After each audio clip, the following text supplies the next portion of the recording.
My dear friends, we see that just as laughter is contagious, so is joy.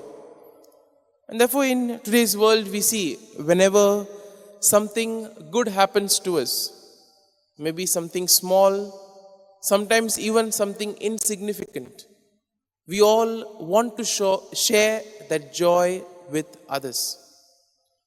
And we see that when we share our joy with others, others also are in a way filled with joy. They feel happy for us and they also want to partake in our joy.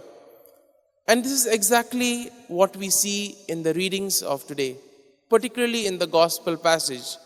Mary comes to know of her cousin Elizabeth, who is expecting, and therefore, leaving everything behind, she goes and pays Elizabeth a visit.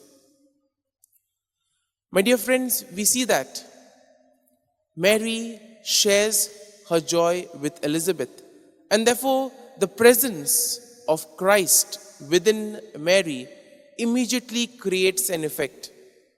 When she enters the household of Elizabeth, immediately there is an explosion of joy.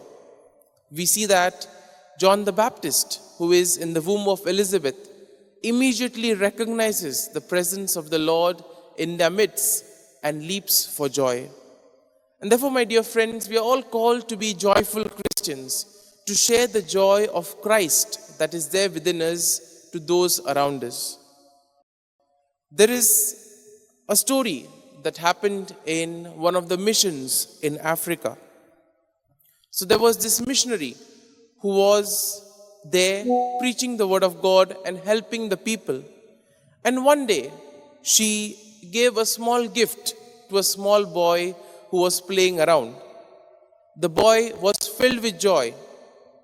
And he returned home, and the next day, he came and he gave a small basket filled with fruits to the missionary. When she asked him, why did he do this? He said, yesterday you shared your joy with me. Today I want to share my joy with you. Yes, my dear friends, if we all share our joys with one another, we see that the world would indeed be a much different place.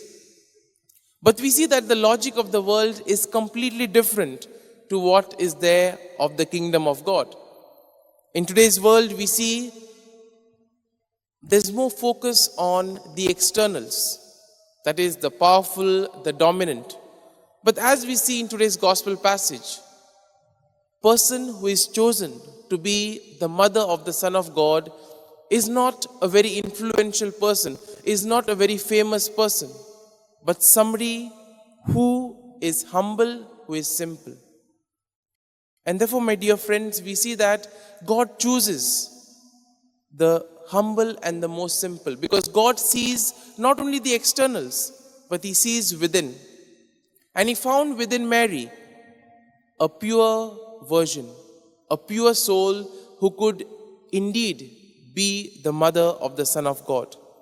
And therefore today's first reading also will look at this same theme, that when the Lord is there within us, there is nothing to fear. Because as we see in the book of Zephaniah, he says, let not your hearts grow weak, because the Lord is in your midst. And therefore, my dear friends, if Christ is at the center of our lives, we see that there is nothing to fear, because He will take care of us, He will guide us. As we reflect on the readings of today, we pray for the grace that we too may be able to share this joy of Christ to others, not only through our words, but also through our deeds, and that we too may remain simple and humble, just like Mary. Amen.